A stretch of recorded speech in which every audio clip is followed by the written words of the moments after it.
Welcome back to a new episode of Skin to It, your guide to healthy skin. I'm Marlo Sutton, fashion stylist and beauty enthusiast. And I'm Dr. Sandy Skotnicki, your trusted dermatologist. Today, we're diving into an exciting topic. We'll break down everything you need to know about the skincare trends and share tips to help you care for your skin like a pro. So grab your notepads and let's get skin to it.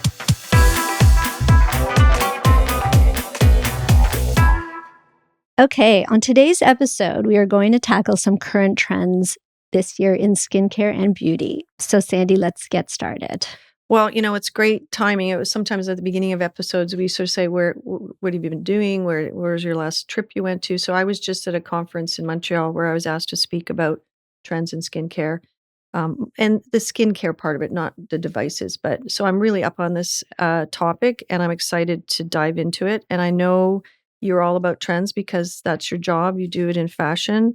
Any thoughts on trends for the upcoming year? I mean, listen, the whole idea of this episode is really to cut through the noise of trends. And there is so much out there. And I'm the first to call Sandy up to say, oh, I saw this on Instagram. What do you think of this? And I'm so lucky to have you as a friend to say, you know what, Marlo, that has absolutely not been proven. Use it at your own risk, but don't expect these miracle results. Obviously in fashion, I work with Renfrew. I'm dealing in trends all the time. And what I've really noticed is that people come to see me so that I can help them interpret the trends for them. Right. So it's a personalization of what's going to look best on their body, work best with their figures. It's not necessarily about the hottest, latest thing that they have to have. It's what's really going to work for them. That makes sense to me. Yeah. And I mean, there's some corollaries with skincare, and that's partly why we're so good at this. Is a lot of people go, "What's the best, newest skin, cream or moisturizer?" And I always flip it back and go, "It's not about what's the best for that's out there. It's about what's the best for you." And you're doing the same thing with fashion. We're interpreting what a trend is and see if it actually fits your profile. Because just because it's a trend doesn't mean it's going to be good for you. Absolutely. So do you think, before we get into it, where do you think most of the trends come from? I know what you're going to say because I know what I think. Well, I think people are on TikTok and Instagram now, and that's where they're being fed these trends. Exactly. You click on something or look at something for a minute too long, and then you are bombarded by it for sure. Okay, so we want to get into it now with what we thought might be fun is to do sort of a rapid fire trend, and we could sort of say whether it's true or not. And so we're going to use our own scoring pad or scoring little terminology. Skin, it means it's true, and no skin means it's false. And then the third category is it depends. It depends. And we will explain why it depends. Yeah. Right. Okay. So I'm just going to throw them out there, Sandy. Okay. Estrogen cream for wrinkles. So like topical estrogen cream. This has changed because I did research all the articles that are out there. So I'm going to say skin. True. Yep. Okay. Love it. Repairing your skin barrier. It depends. Oh boy. Okay. Skinimalism or skin minimalism. Gold skin. Gold skin. Gold star skin. Okay. That's a new topic, but that means skin. That means like absolutely skin. Yeah. Natural fragrances. It depends. Okay, because I was going to say essential oils. I know we've talked about those. Okay, we'll get into that. Part of it. Yep. Okay. Exosomes. Skin. True. Yep. Peptides. Skin.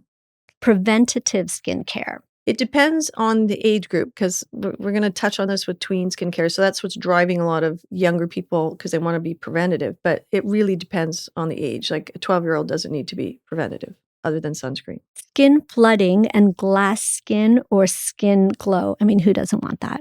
Yeah, so that depends as well. And we're going to break that down in this episode, like what that trend is and whether it's good for you or not. Retinol alternatives. Yeah, definitely. Skin. Yep. Personalized skincare. Yep. I think it depends a little bit, but definitely it's can be very helpful. So skin. Hybrid makeup. And can you explain a bit what that is? So hybrid skincare would be like a tinted sunscreen, right? Or a lip balm that has hyaluronic acid in it. So they're kind of doubling down on the ingredients. So it's giving you, it's a makeup, but it also has some skincare in it. And I think they're great. So I would say skin for that. Slow aging approach. Yeah, I mean, the anti-aging is sort of a negative connotation now. So we're looking at wellness, holistic skincare, which is another kind of trend. So definitely that's true, skin. Body skincare and the everything shower. Yeah, so it depends. Depends on what kind of skin you have. I mean, whether you want to spend an hour in the shower doing all kinds of things. I mean, so we're going to break that one down a little bit in this episode. So it depends. Okay, and a lot of time. Like Time. time. Okay, last one. Turmeric pads for melasma, and that's definitely one that I've been like about to push the shop. Yeah. So I did review the button. research there. So I would say skin. Okay. And I think we had one more DYI sunscreen, Oh, which is a definite no skin. no Yeah. skin. Yes. Okay, we'll get into that. So let's dive in a little deeper to the trends that are true. Considering we were both in our 50s, am I putting estrogen cream on my face? Okay. So I reviewed again the studies, and there's actually quite a few dating quite a few years back. So let's all first of all talk about estrogen. So there's different forms of estrogen. The ones that we're going to sort of talk about are estriol, which is the weaker form, is going to bind the estrogen receptor less aggressively, and then estradiol, which is the majority of the skin creams. Well, in Canada, we don't have an estradiol topical cream other than getting it formulated in a pharmacy. And then there's a lot of these estriol creams coming out. There's one in the US that's called M4. It's menopausal something cream. Wait, I wrote this down. Mega Miracle That's it. Menopause Moisturizer Cream. Right. But it is a prescription. So, and it's only available in the US. Okay. So I think that to wrap it up, like there are clinical studies to show that topical estriol and estradiol can increase collagen, elastin, hyaluronic acid. The question always is how much is being absorbed. Now, we know that when you use estradiol vaginal cream, it increases the thickness of the vaginal wall. So that's what we know, it does this to the skin. It's going to thicken it. But when you take it away, the skin then goes back to the way it was. So there's no long-lasting effect here. It's not like a retinol or something like that that's actually stimulating the growth of skin or the increase in collagen that's long-lasting. This is kind of, you do it and then you take it away, just like when you do with the vaginal. You're using it as great, you take it away, the effects are gone. Right. So, and I think just for safety reasons, we need more studies. We need bigger studies. There was one double-blind, randomized, controlled trial. Do you remember what that means? I do, but I think it's really good to remind people because the listeners, yeah.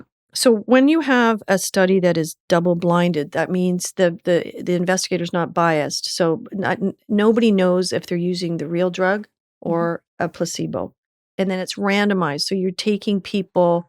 You're not taking like 20 women that are in the same area, live in the same environment, the same age. You're randomizing the cohort, right? So those studies are much more powerful. This was the one that I'm referencing was estriol. It was double blind. It was published in the Journal of Cosmetic Dermatology in 2019, and it showed results, but it wasn't a huge study. The point is the trend has some merit. Now, am I going to use my estradiol cream that I've got for my hormone replacement on my face? I've actually been trying it around my eyes. Oh, nice. I haven't tried it long enough. I mean, you look fabulous, so. Yeah, so do you. But I think that it doesn't replace the things that have a lot of study, retinol at 0.5 to 1%, peptides, and of course, sunscreen. Right. But if you feel like it's not going to be harmful, then it probably sounds like it's worth trying. The estriol at this stage is the weaker estrogen. That's the one that's safer.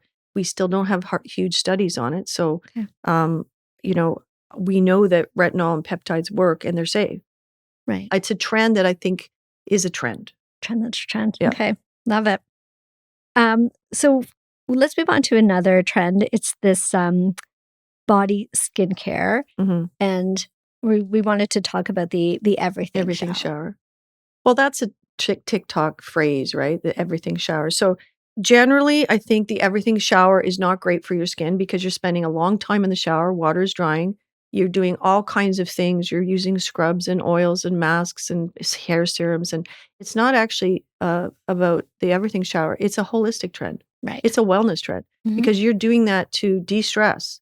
Like you put on calming music, you put on, maybe there's one thing I was looking, there was lights and, lights, music, and you're in there for an hour doing all kinds of stuff. That's about wellness. That's not about skin health. Okay. Because we know from last season, and because I've been preaching it, that too much water is damaging, especially if it's hot water, to your skin. So we're saying no to the We're saying it Yes and depends no. because, like, I think if you did everything in moderation, right? If you did that once a month, like maybe you have a deadline and then you decide I'm going to do the everything shower this week because to de-stress, go Mhm. for it. I think it's Right. great. But do you want to do that all the time? No. No. And who the hell has the time to do that anyway? I certainly don't. Oh, in my shower routine, Yes. not a lot. Very simple. And mine is not a lot Yeah, since I I read your wash book. my bits, Bits and pits. bits and pits, and I use a non fragrance or fragrance free cleanser, not a soap. And sometimes I basically, I'm in there for 5 minutes. Right. If I want to relax, I'll take a bath. Right. A bath to me is my everything shower. Beautiful. Yeah. Yeah. Okay. I like this next trend. It's when we're going to talk about natural fragrances. Yeah. So, what does this mean to you as a dermatologist, and especially since you specialized in allergies and Yeah. contact dermatitis?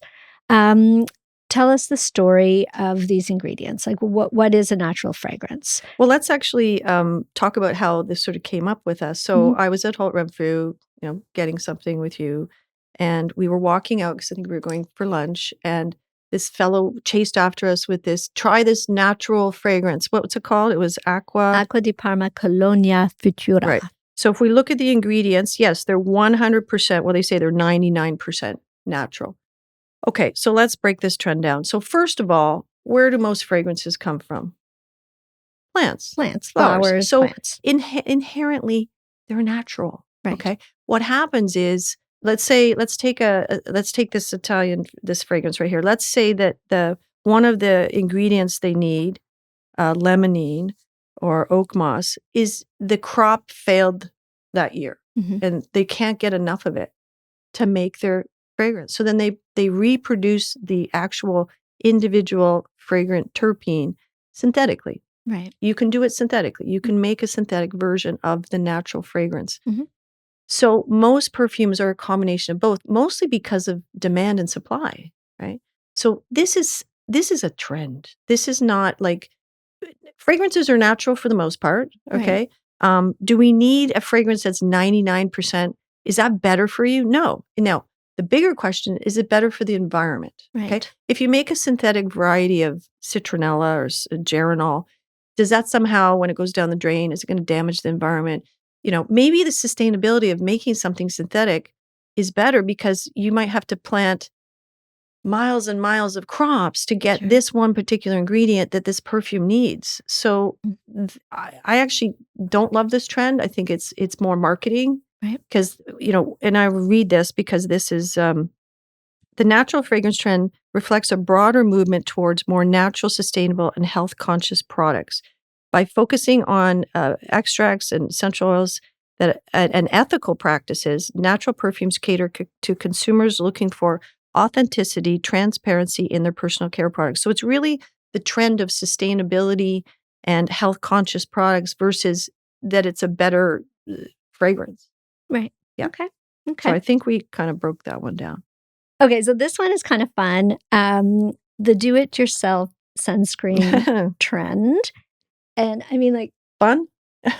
well, it's fun because, it's to me, it's so obvious that sunscreen is such an important It's a drug. daily. Well, yeah, okay, it's a drug. Let's talk about that. But it's also such an important thing that you use daily. You want to know where it's coming from. Right. You're not going to be messing around with trying to make something that's a drug. Right. In your Well, let's kitchen. sort of talk about where this started. It started on social media, and there's that one beautiful woman who talks like this. I know.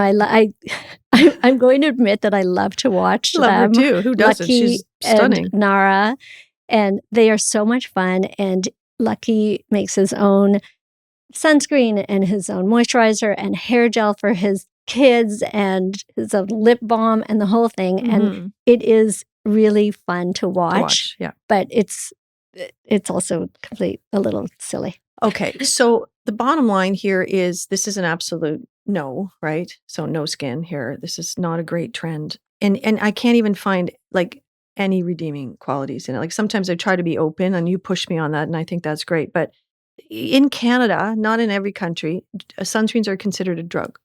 So they are regulated by the Health Branch Canada, the government of Canada. you're gonna take digoxin, which is foxglove, your flower, Okay. grind it up and make your own heart medicine. I mean, I'm being silly here, but the Right. point is it is a drug. And number two, sunscreen stability, the Mhm. efficacy, the SPF, all that is rigorously tested. And if you can probably concoct some zinc and titanium Right. and not burn. Mhm. And you might look a little pasty, right? Might smell like coconut oil or whatever she puts in it. And so you won't burn, but we know from our sunscreen episode, and we're going to talk about that this season on skin cancer episode, that the Absolutely. damaging rays that are going to age us and give us skin cancer are UVA rays, and they're not going to be blocked very well by titanium and zinc. Zinc is not bad. It's pretty good. Mhm. But if you're making it in your garage or your kitchen, how much do you need to actually get the SPF of 50 or 30? So you're probably going to be under. So I do not like this trend. No dermatologist likes this trend. And, another thing. No skin. No skin. One other thing I want to mention on this is if you add drops of essential oil, because some of them suggest it, Right. and you add things like bergamot or citronella or orange, you actually will increase your risk of sunburn because those Wow. are photosensitizing. Okay. So bad trend. Done. Okay. Okay. We're moving on. Okay. I think this is a very obvious one, skin minimalism. Ever since I've read Sandy's book Beyond Soap, it really changed my skincare routine. And I pared down Mhm. the products that I use. So obviously this is, a topic that would be very Dear to my heart. dear to Yeah. your heart. Well, I Yes. think it's great that it's a trend. I mean, I guess I was way above the trend because I wrote my book 6 years ago. So, Yeah. and I think some trends are a response negatively to another trend, like the 10-step Korean routine. Like that is totally out. That's not a trend anymore. So, in essence, we're kind of coming a bit full circle. I mean, Right. before the Korean 10-step thing, and a lot of that was driven by the pandemic and self-care, and got nothing else to do. Let's do a mask and do a hair serum and whatever. Right. So I think we're kind of coming full circle. Mhm. And I think it's good because it's going to be better for you in the long run. Better for the environment, probably too. Hmm. Okay, I love this trend. Because I love the idea of being able to get this amazing glass skin. Get your glow on. Get the glow on. That's Yeah. what we all want now. So this trend is skin flooding. So first of all, let's explain what that is. And it's also using retinol alternatives and this idea that you can repair your skin barrier. So, I mean, skin flooding and glass skin is about using multiple products layered, right? And we just said that skin minimalism was the best trend. So, layering glycerin and then a squalene oil and then a hyaluronic acid. And Yeah. okay, so let's break down the science there. If you flood the skin with multiple moisturizing type of things, Mhm. are you going to get a glow? No. I mean, when you moisturize Maybe your for a skin few minutes. for a few minutes, you might get a glassy look, but your skin has a plateau. Like you can only absorb so much, and right. So what's really exciting, and we're going to do an episode on this, is skin boosting with hyaluronic acid. So actually injecting minute quantities of very dilute, non-cross-linked hyaluronic acid into the skin. That's going to give you a major glow, and that's very exciting. And we're starting to do more and more of that. So it's filler, but it's not really filler. It's called skin booster or skin Vive. I love that. Okay, so want to talk about some exciting, things that we're going to be talking about on upcoming episodes, Mhm. and that are also trends that we wanted to really dive deeper into. Mhm. One being this mind, skin, body connection, this mindfulness approach to skincare, facials as a way to relax and to disconnect, and it's this slow aging as opposed to anti-aging. And I like how you said that anti-aging just is very negative, Right. whereas we really want to slow down the process of aging and really take care of ourselves as we're doing that. So I'm excited. I'm really hopeful that we get this special guest that I've been working on, and she's written a book on it and on the sort of the mind, body, skin. So if you are stressed out and you have more cortisol, it ages you. Mhm. It not only ages your skin, right? And we know that, like, we've done retreats. I've gone on a retreat. I come back and people are like, wow, you look so great. Like, there is a huge disservice for us, especially as women with multitasking, that we are so stressed. So when you look at anti-aging or slowing aging from a holistic approach, we can do a lot besides creams and lotions and injections and lasers. Okay. It's about meditation, taking a walk in nature, all that stuff. So we're going to really take a deep dive on that in that episode, and I'm really excited to discuss that. That would be amazing. So the other one, the hot topics, exosomes and peptides. We're going to have an episode on that. Preventative skincare. And we have this whole episode on the tween and tweens using skincare and the Sephora kids trend. That's, I thought, was really fascinating.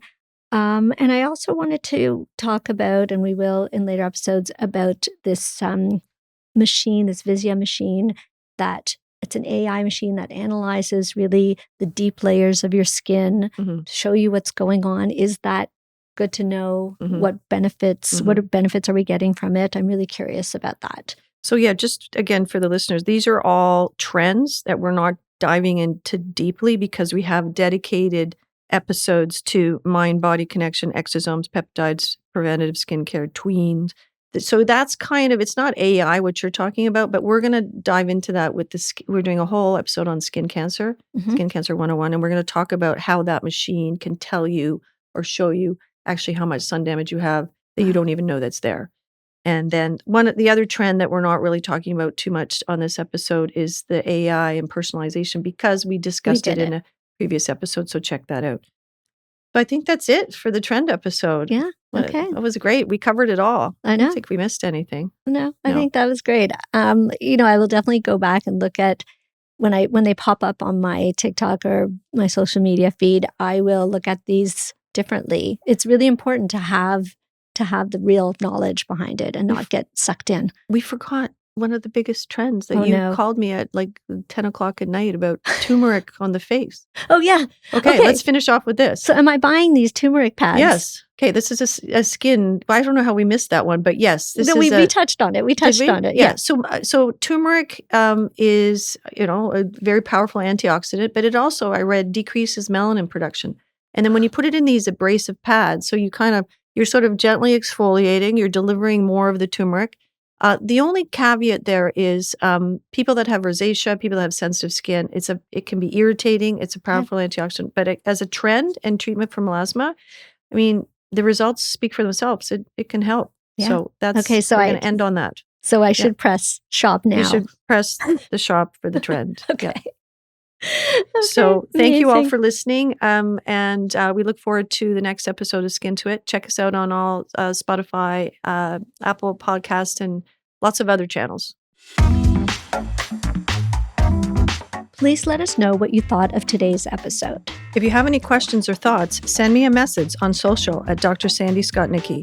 And don't forget, all the links and resources we mentioned are in the show notes. And if you haven't already, please subscribe and leave us a review. It helps us to bring you the content you love. Until next time, take care, and we'll see you next week on Skin to It.